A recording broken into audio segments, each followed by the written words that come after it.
अगर कुछ कोर्ट करती है तो फिर इंस्टीट्यूशन पर ब्लेम लगावेंगे। अब तो आज सारे मोदी चोर हैं, इस मुद्दे में सजा भी हो गई राहुल जी को। तो ये लोग, चूंकि जब इन लोगों को सत्ता मिलता है ये लोग लूटने में विश्वास करते हैं। अब जब जांच हो रही है तो विश्वसनीय एजेंसी जो है न्यायालय, सीबीआई, ईडी, उस पर आरोप लगा रहे हैं। तो कुल मिलाकर के न इन लोगों को न इस देश की संस्था पर विश्वास है, न न्यायालय पर विश्वास है, और ये लोग घेरा गए हैं, भारत के कानून व्यवस्था से घेरा गए हैं। आने वाले दिनों में बुरा हश्र होगा। ये जो आपने जिक्र किया राहुल गांधी को 2 साल की सजा का, इसका कांग्रेस जो है विरोध करना शुरू कर गई है, प्रियंका गांधी और तमाम कांग्रेस के लीडर।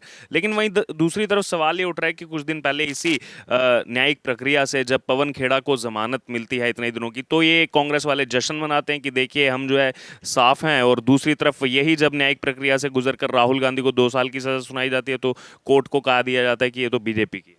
देखिए और बुखलाएंगे, नेशनल हेराल्ड मामले पर बिल पर हैं सोनिया जी, राहुल जी, ये लोग पार्टी के पैसे को सूद पर लगा दिए।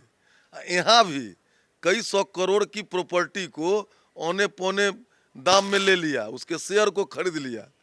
तो कुल मिलाकर के इन लोग संपत्ति के लिए राजनीति करते हैं, और हम सभी जानते हैं कि बिना पसीना का संपत्ति जो है वो विपत्ति लेकर के आती है। उसी विपत्ति में ये लोग फंस गए हैं।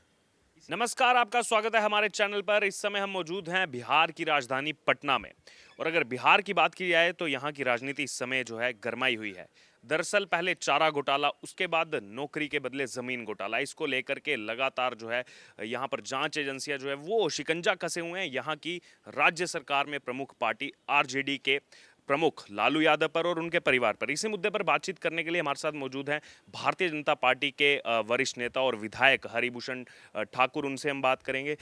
सर, अगर बात की जाए तो ये जो नौकरी के बदले जमीन घोटाला है, 2004 से 2009 का ये घोटाला कहा जाता है, जब रेलवे मिनिस्टर थे लालू यादव।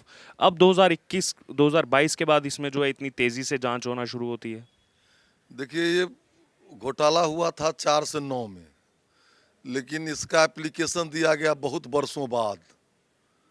अभी जो जनता दल यू के राष्ट्रीय अध्यक्ष हैं माननीय ललन बाबू, उन्होंने दिया था पिटीशन। उसमें फैक्ट है, तथ्य है कि अगर आपने हमको नौकरी दी तो मुझसे जमीन लिखवा लिया। तो इसमें कहीं कोई साक्ष्य की जरूरत नहीं है। जिसको नौकरी मिली है वो जमीन लिखा है, तो साक्ष्य भी है। तो इसी आधार पर अपने देश का तो कानून व्यवस्था तनी धीरे चलता है चक्की, लेकिन पिसता है बारीक। तो ये पुराना केस है और उसमें साक्ष्य भी है और यूज एंड पर्पस भी है। पैसे का भी लेन देन है, जमीन का भी लेन देन है। तो इसी पर एक केस है।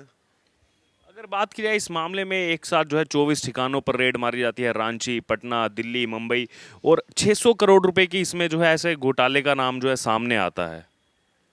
देखिए इसमें है कि 130 भूखंड है, 30 फ्लैट है और 6 बड़े बड़े मकान हैं, जिसमें फ्रेंड्स कॉलोनी का डी 1088 भी है। तो आप तो जानते ही हैं कि अगर आय से अधिक संपत्ति है, आप बच गए तो बच गए, अगर कोई पीछे लग गया तो आपको तो देना पड़ेगा। इसी निमित्त हुआ है। हाँ, उस मकान की जो न्यू फ्रेंड्स कॉलोनी दिल्ली में है, उसकी 4 लाख रुपए में खरीदा जाता है। आज की वैल्यू उसकी 150 करोड़। 150 करोड़ है, 150 करोड़ है, 150 करोड़ है। तो यही सब मुद्दा है, यही सब मुद्दा है। और इसमें ही तेजस्वी जी भी हैं, लालू जी हैं, राबड़ी जी हैं और उनके परिवार के लोग हैं। इसी बीच अगर बात की देश की सबसे पुरानी पार्टी कांग्रेस की, उनका यहाँ पर जो इसमें स्टैंड देखने को मिल रहा है, लगातार वो कह रहे हैं कि ये जो है परेशान किया जा रहा है लालू यादव को, ये गलत है कि जांच एजेंसियों का इस तरीके से दुरुपयोग बता रही है कांग्रेस पार्टी। और वहीं दूसरी तरफ जो दिल्ली में आम आदमी पार्टी पर शिकंजा कसा जा रहा है, उसको उसमें जांच एजेंसियों को सही ठहरा रहे हैं, लेकिन यहाँ लालू यादव के मामले में गलत ठहरा रहे हैं।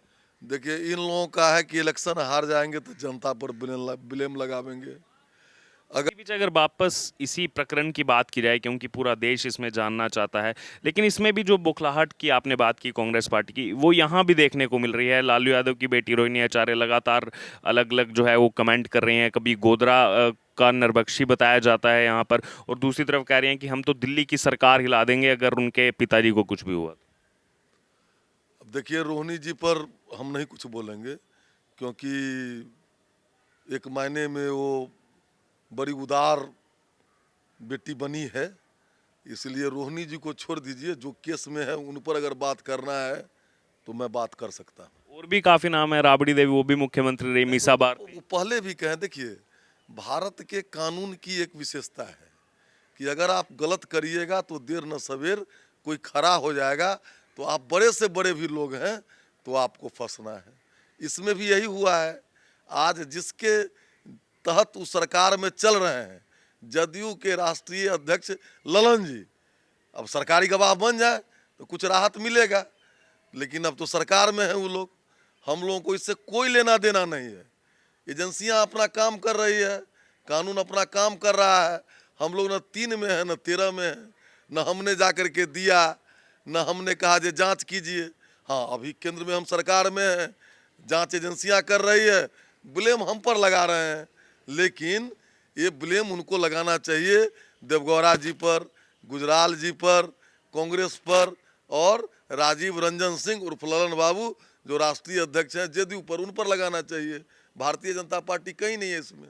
अभी हम भी देख रहे हैं जो गठबंधन टूटा बीजेपी के बाद, उसके बाद आरजेडी और जेडीयू साथ में आए, तो दोबारा से आपस में वो खटपट देखने को मिल रही है। एक दूसरे पर लगातार जो है वो आरोप प्रत्यारोप की राजनीति चल रही है, चाहे फिर वो उपेंद्र कुशवाहा का मामला हो। तो क्या लग रहा है पूरा गठबंधन जो है टिक पाएगा 2025 तक?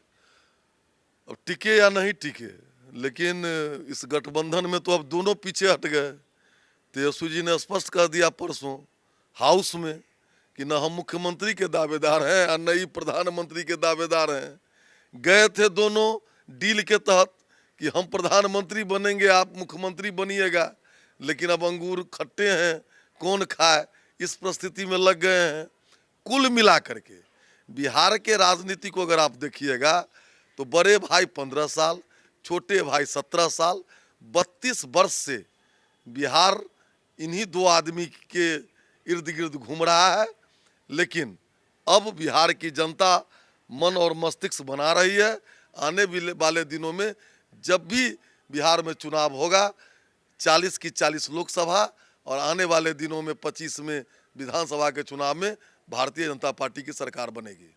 एक छोटा सा आखिरी कमेंट, क्या बीजेपी तैयारी में है यहाँ सरकार गिराने? क्योंकि लगातार आरोप यही लगते हैं जहां भी सरकार गिर रही है बीजेपी उसमें, चाहे वो महाराष्ट्र हो चाहे वो मध्य प्रदेश हो, कि बीजेपी इंटरनल जो है वो अपने काम में लगी रहती है।